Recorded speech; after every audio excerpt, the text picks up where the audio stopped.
Bismillah, alhamdulillah, la khawla wa la quwwata illa billah. Asyhadu an la ilaha illallah wa asyhadu anna muhammadan abduhu wa rasuluh. Allahumma salli wa sallim wa barik alaihi wa ala alihi wa ashabihi ajma'in. Rabbi shrah li sadri wa yassir li amri wa hlul 'uqdatam min lisani yafqahu qawli. Sadaqallahul adzim. Amma ba'd. Hadratul muhtaramin dumateng para sesepuh bini sepuh, para alim ulama, asatid wa asatidah, tokoh masyarakat, tokoh agama sewilayah Kecamatan Jetis, tepatnya di Desa Perning. Jamaah ingkang rawuh kuluhum ajma'in rahimakumullah. Puji syukur alhamdulillah, malam hari ini kita masih diperkenankan Allah untuk bertemu dan bermuajah dalam rangka taklim muta'alim kitab Sirrul Asrar karanganipun Syekh Abdul Qadir Jilani, yang pada malam hari ini kita akan membahas bab yang ke-6 tentang sekitar para sufi. Sufi niku orang-orang yang hatinya condong pada Allah. Di tengah-tengah jasadnya ini bercampur dengan urusan dunya. Niki wong sufi. Orang sufi itu mayoritas berangkatnya dari sistem wasilun. Niki mayoritas. Karena beliau mulai awal dandosi atau benahi hablum minan nas, benahi jasmaniahnya dengan hukum-hukum syariah. Awalnya gitu. Tapi dia bermodalkan hatinya hukum hakikat, sehingga syariat niku mboten ampiang. Syariatnya itu berarti di mata Allah, beda dengan kita. Kebanyakan kita itu syariate yang untuk mendidik dan memperbarui laku jasmani, hati kita gak terdidik hakikat.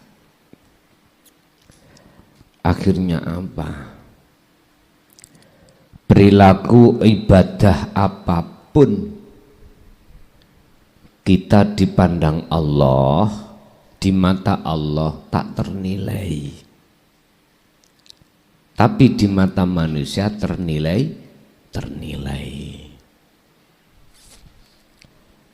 Lah sadarnya kita, ibadah apapun yang terjadi pada diri kita di mata Allah tidak ternilai, itu ketika saat hati itu sudah sadar tentang ajaran tauhid, baru sadar.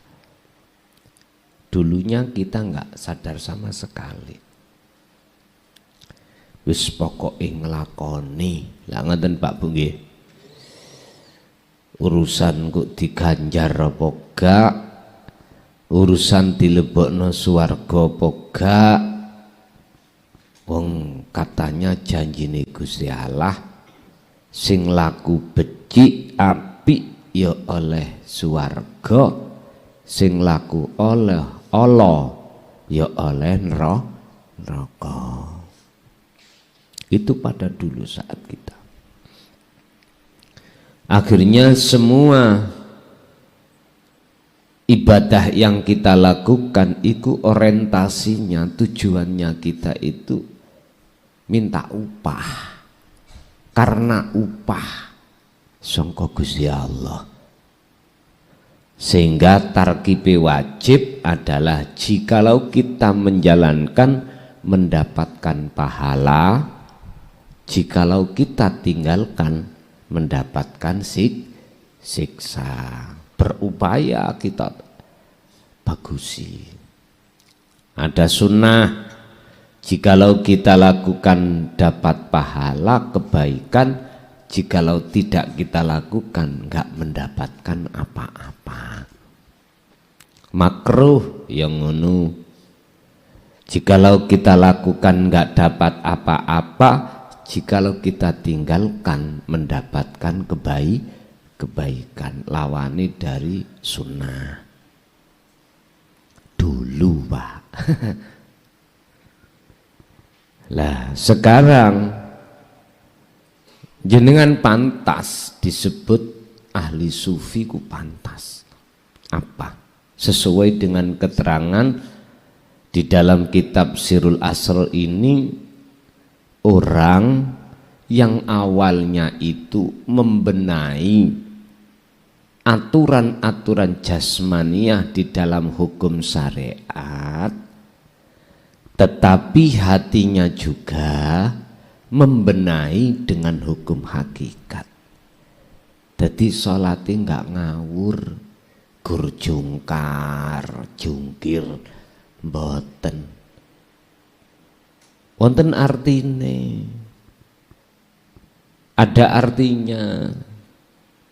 Tidak hanya rubuh gedang, gerudak, geruduk. Ngono jare Abah biyen ngomong, ojo sholat koyok rubuh gedang. Oh, sih rubuh gedang?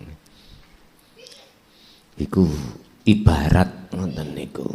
Artinya jangan pernah sholat itu bernilai, tak ternilai maksud kami di mata Tuhan. Jangan. Lah sholat yang tak ternilai di mata Tuhan itu sholat yang terjadi pada diri kita sementara hati kita jauh dari Allah. Akhirnya dekat ambek sakliyane Allah. Pun. Lah para sufi itu, Pak, tujuannya dia itu melakoni, menjalankan hal yang seperti itu dalam rangka hanya satu, mendekat dan bertemu Allah. Sehingga beliau dihadapkan 3 makom, 3 tempat. Lah sufi ini lebih sering kami sebut sebagai salikin. Salikin, bukan cak solikin. Jadi makom sing dihadapi ku pertama adalah makom muraqabah. Makom di mana lakune jasmani ini dikontrol oleh rohani. Gini.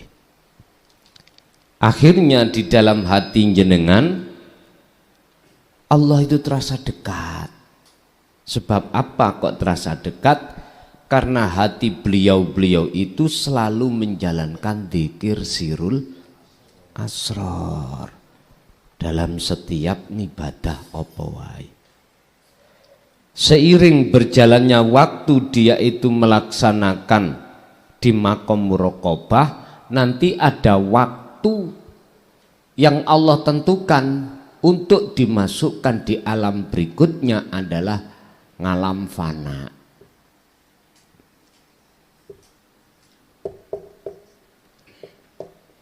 Alamul fanai, ngalam fana. Ngalam di mana ati sampai niki wis gak ruwong. Gak ruwong ya apa ya gak ruwong ya. Ibaratnya kados tiang tilem nih lho. Bojone ana pinggire ngethuki wedang kopi, mosok diombe? Mboten semerap. Ati lho bukan akal. Dikasih soto babat ya ora diterima. Mboten semerap. Gawe tiang tilem ya. Alam fana iku alam di mana perkara selain Allah wujute iku pun resik ning ati sampean. Termasuk diri kita wis mboten ngertos awake. Ati lho sing kula maksud ati. Saya tidak bicara akal. Masalahnya ada dua golongan, Pak. Ada yang ditempatkan di khos, ya. Ada yang ditempatkan di khawasul khawas.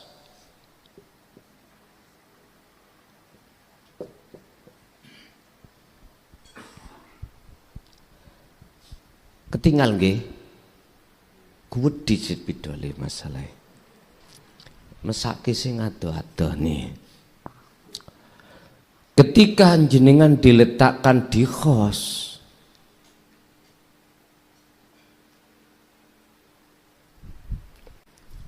saya iso dibusak pokok nang keliru sepidole kok.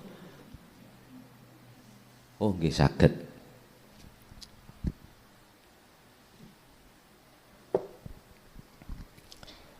Maka baik hati maupun akal jenengan wis lali sembarang kalir.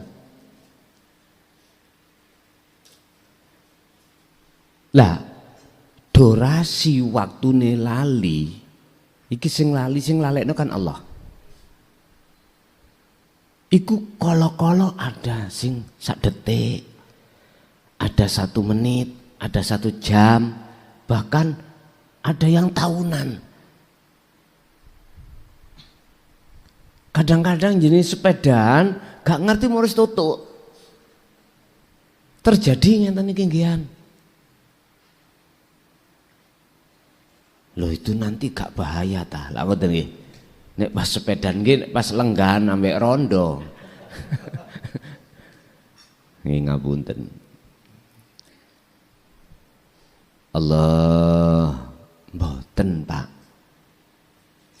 Masalah sing nglakokno jenengan kali kula ya Gusti Allah. Kadang-kadang nggih terjadi kecelakaan nggih. Tapi ya Gusti Allah mosok goblok ah. Lah mboten toh? Mboten. Wis apa yang monggo Allah baik. Niki pada umumnya disebut wong jadab niki. Pada umumnya nggih. Jadi jenengan umpama melaku di sopo ya wis gak ngerti. Ingat Gusti Allah narik golongan muqarrabin di makom fana niki iku karena miturut ilmu sistem saking gedene cahaya dzikir sampean. Wis niku ning khos. Lalu tatkala Allah taruh jiwa jenengan iki di alam di makom khawasul khawas niki akal kasih sambung. Oh iki bojoku, oh iki anakku, oh, waktunya makan, waktunya minum, waktunya kerja, tetap mangkat berangkat kerja. Tapi hati sampean itu sudah tidak lagi ngaku wujud sampean. Hati lu nggih. Lah inilah akhirnya disebut Allah dengan makom makrifat. Telas. Orang-orang sufi tujuan akhir itu di makom makrifat. Lah orang sufi itu lebih sering kami sebut salikin. Orang-orang yang mengadakan perjalanan meninggalkan ngalam dunya menuju ngalam akhirat. Ngalam di mana jiwa sampean ini, hati, ruh tinggalkan selain Allah dan menuju bertemu Allah. Loh, niki loh Pak. Napa perilaku Rasulullah termasuk Nabi kita di zaman ini, Nabi yang terakhir memberikan teladan terhadap kita supaya kita jalankan. Tapi survei membuktikan umat iku rapatek mudeng. Umat iki rapatek memahami maksud surat Al-Ahzab ayat 21 yang sebagai teladan Rasulullah. Pundi? Liman kana yarjullaha salikin utawa salik utawa orang-orang golongan sufi, dalam hatinya itu ada rasa rindu, kangen, keinginan untuk ketemu Allah. Tapi iki dimaknani liman kana yarjullaha, rahmat besok ketemu Gusti Allah. Lah sekarang carane ayo laku sing bagus secara jasmani, enggak disinggung sama sekali lakune rohani. Tapi yo maklumono kelase dhewe. Lha ngeten lho dulur. Akhirnya maksud daripada ayat itu limangkana, man itu bimakna ruh, jiwa. Tapi umumnya nggih bimakna jasad, jasmani. Golongan kita yang masih ada di syariat limangkana, man itu adalah larinya adalah jasmani. Akhirnya kita hanya memperbarui laku jasmani, rohani belas enggak. Akhirnya apa Pak? Nek ana tangga isok tuku mobil atine deg-deg, pemaneh tuku pesawat isok-isok ngeblak.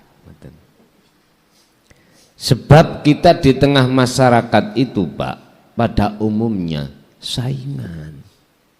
Kita bersaing untuk mewah pangan, sandang, papan.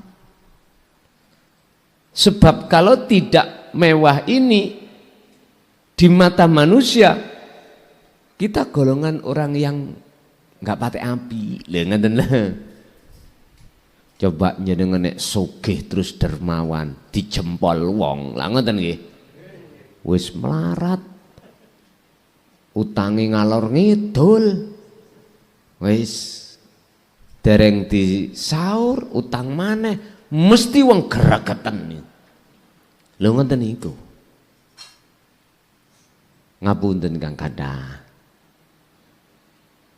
Saya sendiri juga pernah mengalami situasi yang seperti ini, Pak.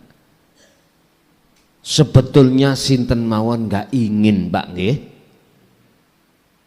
ngalami keadaan ekonomi kolab. Jujur mawon, kula anggene ngenggoni omah gedhong sik tas-tasan iki ya. Sik tas-tasan ae. Padahal kula wis dadi kepala desa sik gedhek. Sok dileboni ula pisan. Gaul aja pinggir lepen, Pak. Wong sing leboni ula ya nek ula ndase ireng ngoten, Pak. Rada kena digending lak ngoten. Ula sing ngatik nih kalau Pak. Olar kobra nih.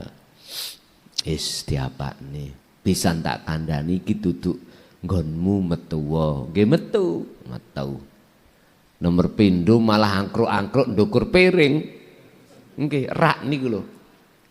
Ambek ngeses-ngeses ngoten. Wah iki arepe nyokot iki.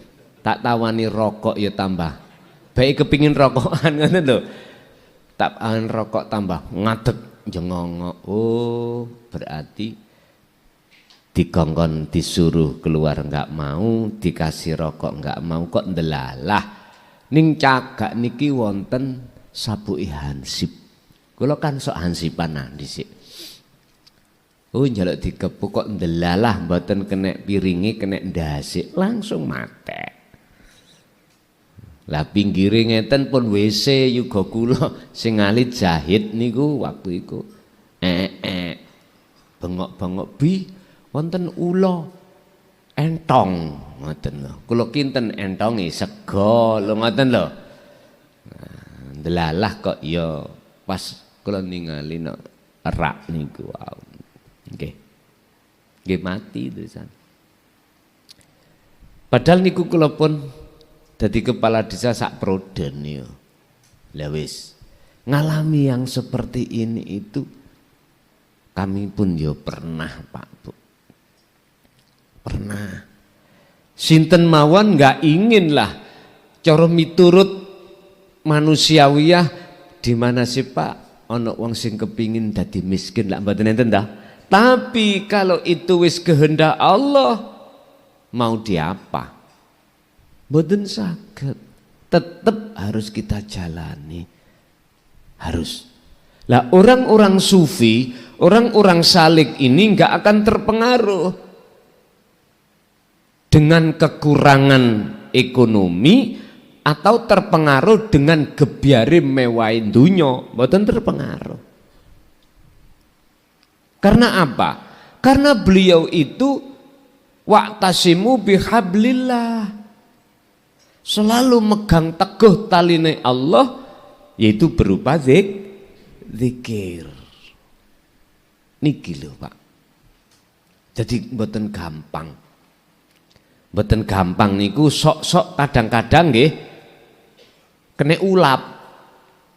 Ulap ngerti ulap nggih? Sok kadang terpengaruh ning berhubung nilai zikir sampan iku daiman langgeng langsung nyisih. Lho sing nyisihna ya Gusti Allah. Bukan karena zikir kita merasa bisa berzikir mboten, semuanya karena rahmat pertolongane Allah disebabkan jenengan kali kula selalu taat, selalu ingat, selalu ngestokake apa sing dadi dawuhe Gusti Allah, uzkuruni azkurkum. Wahai hambaku, bila mana kau selalu ingat kepadaku, aku pasti akan selalu memperhatikan hatimu, selalu ingat aku. Lho ngoten nih. Akhirnya lenyap wis niku wau. Bapak Ibu hadirin rahimakumullah. Jadi salik sama sufi itu sama. Tujuannya juga sama. Cuman saja bahasanya yang enggak sama. Pun monggo. Bismillahirrahmanirrahim. Qala musannifu rahimahullah. Fasal kang rangake iku sufiyuna golongane pira-pira wong sing ngambah dalan nuju lan ketemu Allah. Awil musafiruna utawa wong-wong sing ngambah dalan nuju fi tariqillahi ing dalam dalan nuju dateng Gusti Allah. Bab yang menerangkan orang-orang sufi atau orang-orang yang melakukan perjalanan di atas jalan Allah, yang maksud dan tujuannya untuk bertemu Allah di makom makrifat. Man utawi sapane wong hum yaman iku asufiyuna. Siapa sih yang disebut wong sing sufi itu? Hum utawi sufiyun iku aladina wong yakfaduna kang padha njaga apa kulubuhum pira-pira atine sufi minas sahawati saking pira-pira kepentingane nafsu. Pak niki yang disebut salikin atau orang-orang sufi adalah orang-orang yang selalu menjaga hatinya dari kepentingan hawa nafsu. Pak Yun Sewu, sholat hukum pentingannya nafsu. Hati-hati. Ada di situ kepentingan nafsu. Sholat yang bagaimana? Lah ini nanti kami jelaskan. Jadi nafsu itu tidak hanya mendorong hati lewat keinginan di dalam dada kita untuk melakukan maksiat jasmani aja. Enggak. Nafsu itu juga mendorong terhadap keinginan di dalam hati kita supaya kita menjalankan apa yang diwajibkan oleh Allah. Contoh sholat. Mana tandanya, cirinya kalau kita melakukan jasmani sholat itu ada kepentingan nafsu? Mudah. Apa? Pertama, yarauna li anfusihim say'an. Di dalam hati kita, Pak Bu, pada saat sebelum kita melakukan sholat, hati kita ada iman. Kalau kita yang mempunyai karep, keinginan menjalankan sholat, kita makhluk dalam hati, maksudnya keinginan untuk melakukan sholat apabila muncul dalam hati golongan orang-orang mingkol bin rohibin, ngaku-ngaku tadi, mesti mulai takbiratul ihram sampai salam. Dalam hati kita, iman kita itu kita yang bisa melakukan. Lha iku lho kepentingan. Mengapa demikian? Karena kita hati belum dipahamkan, bahkan menerima tentang ajaran ilmu tasawuf atau ilmu hakikat. Kuncinya sederhana, ya di situ. Bahkan kita tolak, Pak. Terus apa resikonya hati kita manakala menolak ajaran Rasulullah di jalur Risalatut Tauhidiyah iki? Apa? Dalam Al-Baqarah ayat 5 Gusti Allah ngekei cap stempel kita. Apa itu? Innalladzina kafaru. Sesungguhnya hati orang yang ingkar terhadap risalai para utusan Allah iku sawaun alaihim a'anzartahum am lam tundirhum la yu'minun. Sawaun iso uga sama saja alaihim terhadap mereka a'anzartahum am lam tundirhum, dikasih peringatan, dinasehati atau tidak, iku la yu'minun, tetap tidak percaya. Apa resikonya akhirnya? Khatamallahu ala qulubi. Ditutup Pak hati kita oleh Allah. Ditutup tentang kebenaran. Cara meripati hati kita itu, hati kita Pak, ditutup oleh Allah, dialing-alingi lewat wujud kita sendiri yang melakukan. Akhirnya wujud sejatine Allah itu tidak nyata. Wis, rada munggah didik niku wau. Nggih. Nyandak mboten? Nyandak nggih. Oke. Terus ayat. Tidak hanya hati kita ikut ditutup, dikunci oleh Allah. Khatamallahu ala qulubihim wa ala sam'ihim, pendengaran. Akhirnya ketika saat pitutur dinu tauhid nggak bisa jenengan temukan. Apabila jenengan mendengarkan, hati ngerespon, wis gak cocok, lho ngoten. Iku ajaran gak bener, lho gitu lho. Wa ala absarihim, jenengan tidak akan ditemukan oleh orang-orang salih munggui Allah. Cara jagongan enggak, umpama pas kepeksa wis rasane koyo anget, panas iki nggone ngalih ae ngoten.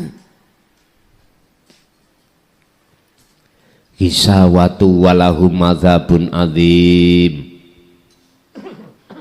Allah akan menutup dengan tutup yang amat tebal, dan mereka akan mendapatkan siksa sing agung.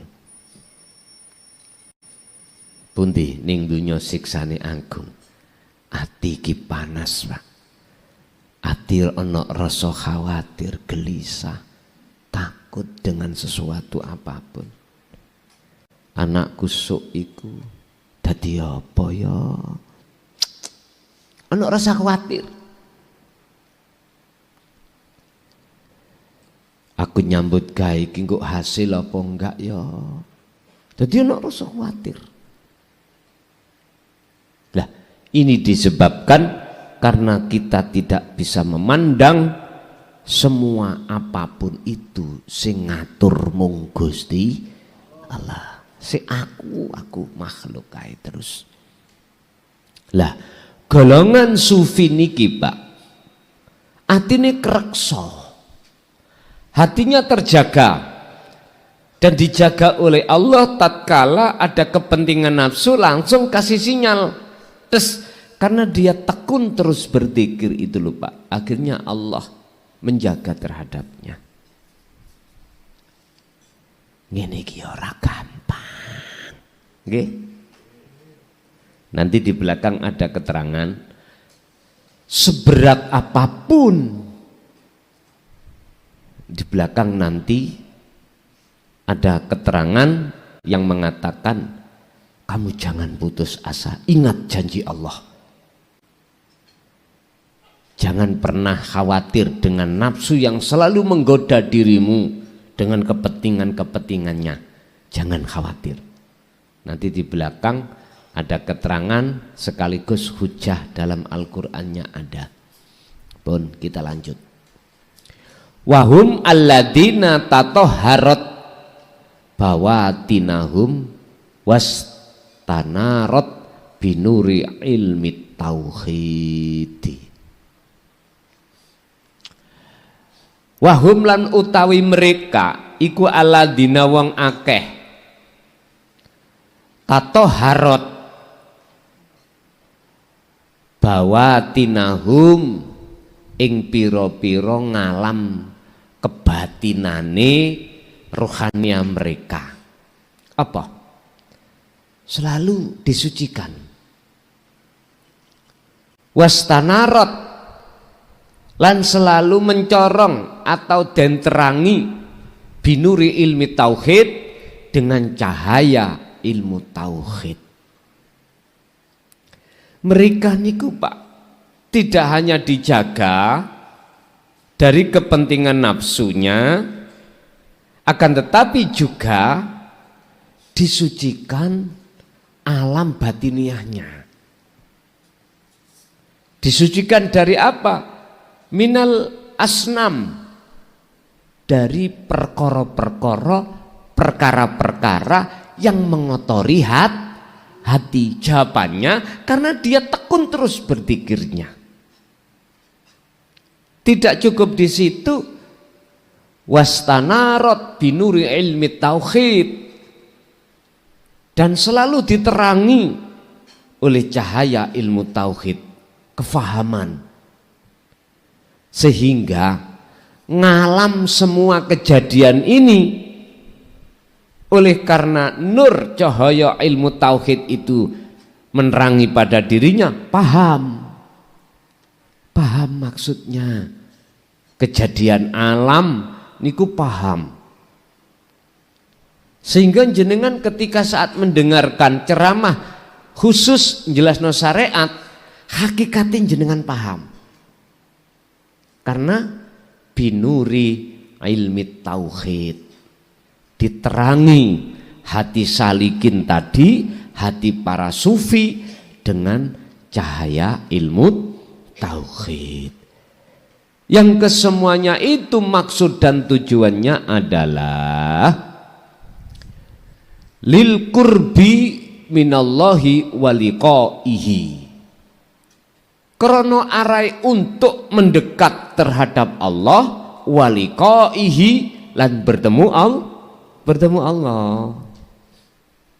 Wes, kalau sudah dikatakan bertemu Allah di makom makrifat, ilmu buat wong sufi jenengan sisalik wow, wis ra kanggo, wis mboten dibahas ngoten lho, karena duduk manis ada di dalamnya. Hati sudah tidak membahas tentang ilmu itu berarti syariat. Hati juga tidak membahas tentang jalan thariqah, wis mboten, sudah terlewati. Hati hanya nyatakno wujud hakikat yang disebut makrifat. Akhirnya yo aku iki Allah lho pun gendeng-gendeng nek ana kono wis jenengan dilalek nih ati iki sangka sak liyane Gusti Allah. Loh, disitulah kebahagiaan yang hakiki itu ada di situ.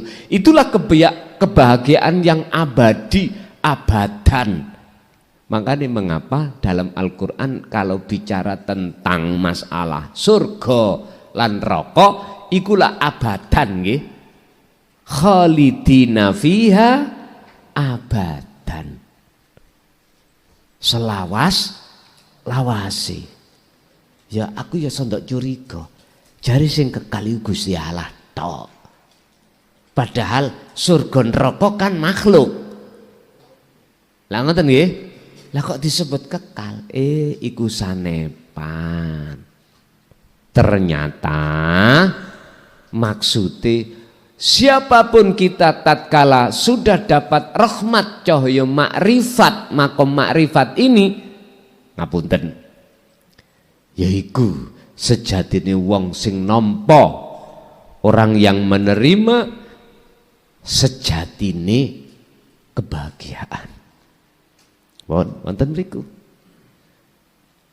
Sebaliknya orang-orang yang hatinya menerima neraka, hatine gur sumpek, diwane sugih ya sih kurang, bojone siji pengin loro pengin telu pengin papat, karena punya pabrik, Pak. Dadi ndolek ning pinggir-pinggir rembong ngono iso ae. Nek potongan sampean kali kula. Apane sing digawe ngeten? Digengingoni anak bojoe tretekan. Duh. Ternyata di mata Allah enak dadi wong tretekan. Ngoten. Apalagi dikasih melarat, wong dikasih kaya aja, alhaakumut takatsur hatta zurtumul maqabir, gak ada habis-habisnya. Ini orang yang hatinya tidak bertauhid.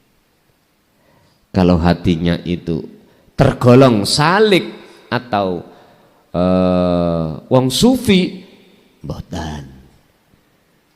Dikasih keadaan apapun bentuknya, si tetap hati ini condongnya hanya pada Allah mekaten.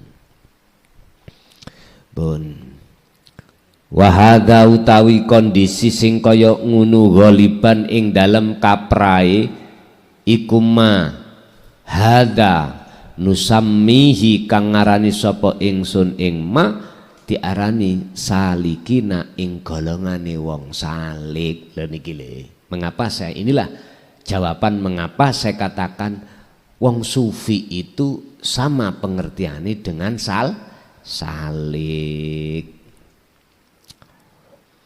Khutratul awal untuk mencapai makom muraqabah iki berarti ngilingno wong sing durung ada di muraqabah.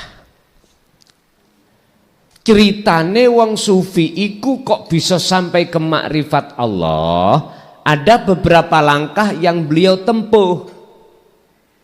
Si salik bisa wusul datang Allah itu ceritanya ada beberapa langkah yang beliau tempuh.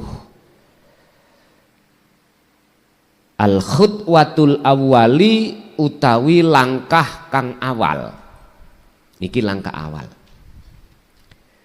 Annahum ing sak temene salikin iku yaf'aluna padha gawe sapa salikin bi islahil a'malil badaniyati kelawan bagusi piro-piro laku kang bangsa jasmani badan. Berarti ki hukum syariat. Salik utawa wong sufi iku ngoten. Min ahkamil syariati saking piro-piro hukum syariat.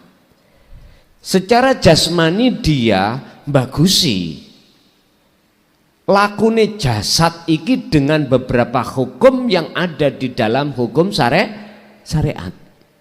Tapi hatinya sudah, Pak, sudah paham tentang tauhid.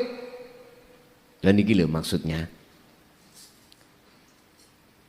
Sehingga lakune jasad iku mau di mata Allah ternilai innama yataqabbalullahu minal muttaqin. Ibadah apapun, Pak, bentuknya semuanya ditolak Allah kecuali ibadah yang bersumber dari hati yang betul-betul bertauhid. Wes kalau nek ngomong ngeten iki jane ra mentala. Ning tetep tak mentalakno. Supaya apa? Supaya ibadah sampean iku cek mboten mandek kae nang ngene kuwi. Biar ada peningkatan. Lah niki setidaknya itu bisa jenengan angen-angen. Cara kula tuas jentat-jentit, tapi di mata Allah tak ternilai. Al-Maidah itu tadi ayat 27. Innama yataqabbalullahu minal muttaqin. Sesungguhnya ibadah yang hanya Allah terima adalah ibadah yang bersumber dari hati yang bertakwa. Maksudnya takwa niki, Pak, hati yang condong pada Allahnya, bukan pada makhluknya. Ini disebut muttaqin, ada di sini. Siapa lagi kalau bukan golongan ahli sufi atau ahli salik dalam rangka menuju datang makrifat Allah. Golongan kita di nggak ono belas wis. Mulai dari jamaatnya sampai imamnya nggih tetep lesane Allahu Akbar. Tapi hati kita Allah utawi rondo iku akbarun jos loh. Allah utawa sapi, Allah utawa pasar, Allah utawa kantor dan lain sebagainya. Loh, ini nggak bisa kita tutupi loh Pak. Nggak bisa.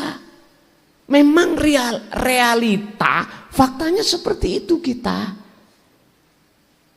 Terus tanya, apakah itu salah? Tak jawab, boten, bila mana itu proses Anda. Karena semua kita prosesnya di situ. Tidak menurut kacamata syariat. Kalau kita lihat dari kacamata hakikat, leres, niku jelas masih salah kita. Posisi kita masih kurang bagus, ngoten loh. Bagus mungguhe menungso, tapi belum bagus ing mungguh Gusti Allah. Lha ngoten lho niki. Lah tergantung jenengan percados apa mboten, percaya atau tidak bukan urusan saya. Urusan saya hanya menyampaikan tok. Tidak ada hak sama sekali untuk Anda kupaksa supaya beriman dengan apa yang kami sampaikan. Enggak. Jangankan kula, wong Kanjeng Nabi ya didukani Gusti Allah kok. Diseneni Gusti Allah. Piye oleh nyeneni? Wa ma arsalnaka illa mubasysyiran wa nadhiran. Muhammad, tujuanmu tak delening dunya iku hanya satu, memberikan peringatan bagi mereka yang bagi mereka nadhiran, bagi mereka yang enggak percaya. Tapi mubasyiran, memberikan kabar baik terhadap mereka yang percaya. Mengoten tok. Tadi enggak ada beliau itu maksakan kehendak umat, enggak ada. Monggo nek sir ya ayo. Darane wis ditukno ning ngajeng sampean unjukane. Sir diunjuk monggo. Sir ora monggo. Ngoten. Udah, itu semua keputusan hati kita masing-masing. Saya juga begitu. Enggak ada unsur memaksakan diri, enggak ada. Cuman setidaknya ini besok dalam satu ayat dijadikan Allah sebagai alasan. Besok wong-wong iku podo berdaulat, Pak. Aku durung tahu dikandani, gak roh. Nah, jawabnya wonten mriku. Cangkemmu tak lewat nang YouTube. Wong wae kamu gak setau jauh ngene kok ngaten niki. Tak lewat no alam ayat-ayat kauniyah iki, tapi awakmu gak mau memperhatikan. Nah itu. Jadi Gusti Allah cekak didaulat sesuk niku. Pun. Langkah pertama yang harus beliau lakukan adalah membagusi perilaku badaniah dengan memangkai hukum syariat. Yang nomor 2, wal khutwatu tsaniyatu utawi langkah sing kaping pindho. Langkah yang kedua ikut tashkhisul a'malir ruhiyati, bagusi lakune kang bangsa ruh. Sampean kali kula niki lho Pak. Dengan apa? Min ahkamil hakikati, dengan beberapa dasar hukum hakikat, yaitu ilmu tauhid. Nikilah zaman sak mangke pun kathah sing nyampe no Pak. Coba di bawah tahun 2014. Insyaallah apalagi di bawah tahun 2000. Ya Allah, menemukan keterangan sing koyo ngene apalagi di tengah umum belas enggak ada. Semua pada kumbi, ngerti kumbi nggih? Padanya kelrapet yang alasannya itu nanti takut menjadi fitnah. Sampai di situ Pak beliau itu. Sakniki wis sing nyampe no gak ndek udel. Ya toh? Ngerti gak ndek udel ya? Wis gak duwe isin, wis ben dilokne wong model ya apa ya ben. Sing penting iki disampaikne. Bon. Wa fi hadal babilan iku ing dalam bab ya bab tentang masalah wong sufi ambek wong salikin niki Pak. Khutwatun utawi langkah muhimmatun kang paling penting iku nubayinu nekaake jelasake sapa ingsun kita fiha ing dalem khutwatun muhimmatun kaifa takhruju ruhaniyatu syafi'iyati antarikis syahwatihim. Kaifa takhruju piye carane metu apa ruhaniyah asy-syafi'iyatu kang tertolong kang dapat syafaat antarikis syahwati saking kepentingane hawa nafsu. Tarikul khurud antarikis syahwat. Di dalam bab ini Bapak Ibu akan kujelaskan bagaimana caranya ruh sampean ini bisa mendapatkan pertolongan dari Allah keluar dari jalannya hawa nafsu, kepentingan nafsu. Bagaimana caranya? Hati ini biar tidak berjalan di atas kepentingan nafsu, balik biar berjalan di atas kepentingan Gusti Allah. Kalau kita bicara jalan, biar jenengan sholat jenengan itu adalah wajahidu fisabilillah, betul-betul berjalan di atas jalan Allah. Mana jalan Allahnya?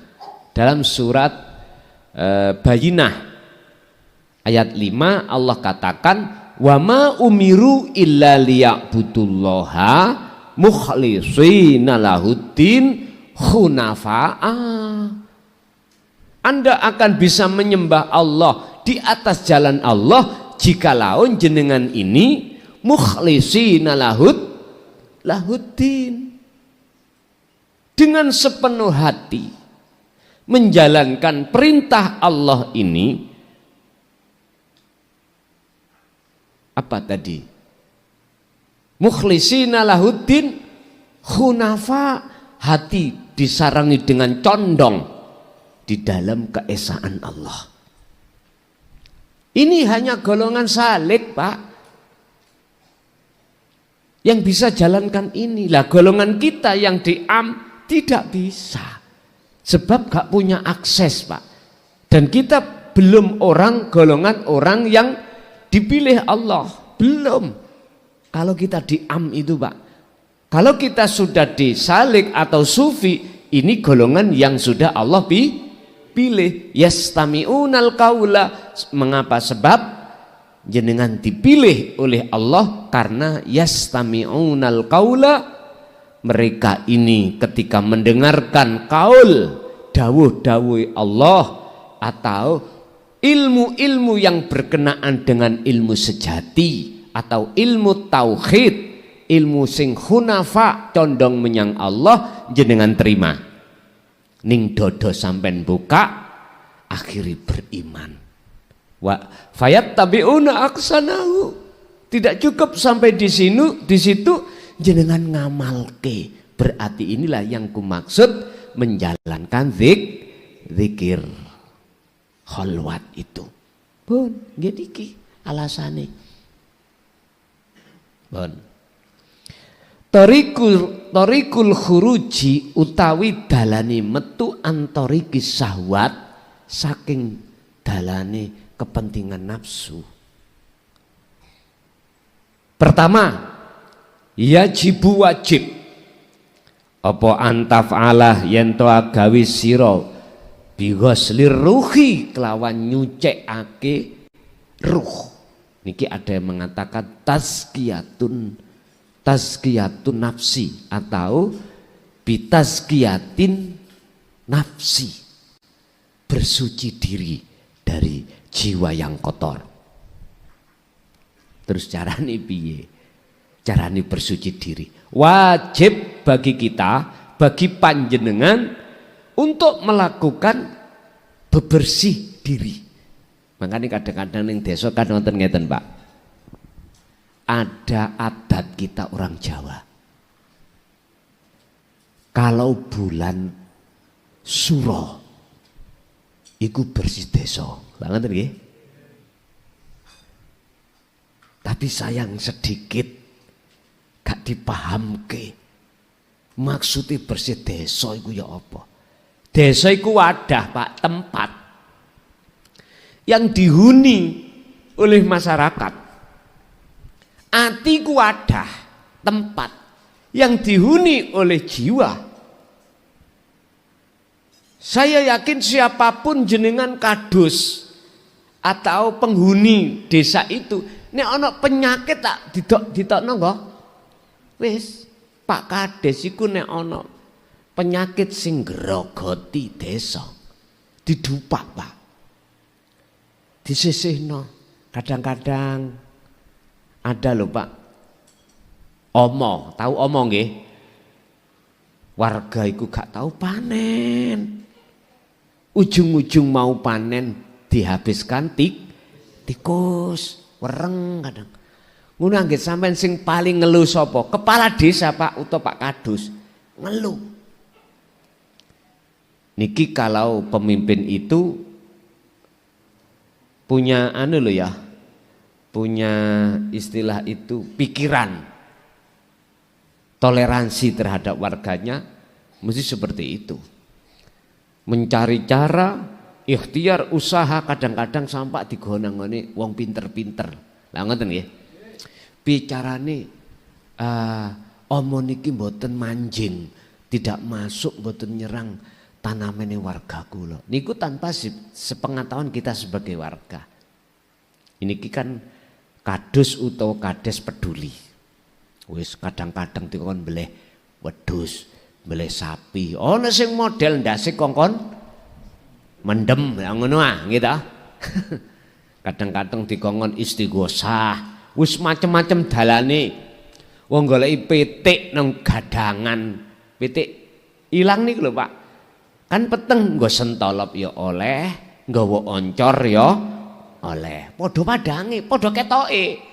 Cuman bedane nek oncor ya ngobong rendeng. Lho ngoten lho. Lho ngoten kobong sak pitike. Artine apa? Iso uga saged sampean lewatno ilmu putih. Lha wong Jawa biyen ana ilmu hitam. Ilmu putih berarti sangka malaikat, ilmu hitam sangka dene setan. Padha tutuke. Lha ngoten lho. Nyun sewu. Saiki sampean tak depno ambek pertanyaan ngene. Ning tengah iki Allah. Innallaha ala kulli syai'in qadir. Maha kuasa. Terus jenengan kali kula niki menungso ingsan. Ning kanan iki ana malaikat. Ning kiri iku ana setan. Syaiton.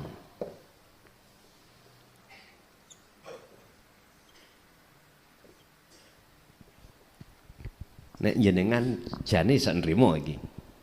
Sing gerakno setan iku sapa? Gusti Allah ta. Sing gerakno malaikat. Berarti prei ya manyan. Gitu. Prei. Iman sing wis ihsan niku wonten mriku.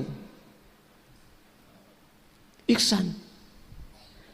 Justru dengan cara inilah ati sampean boten kebegal malaikat, boten kebegal setan. Tujuan sampean iku dateng Gusti pun cepat niki.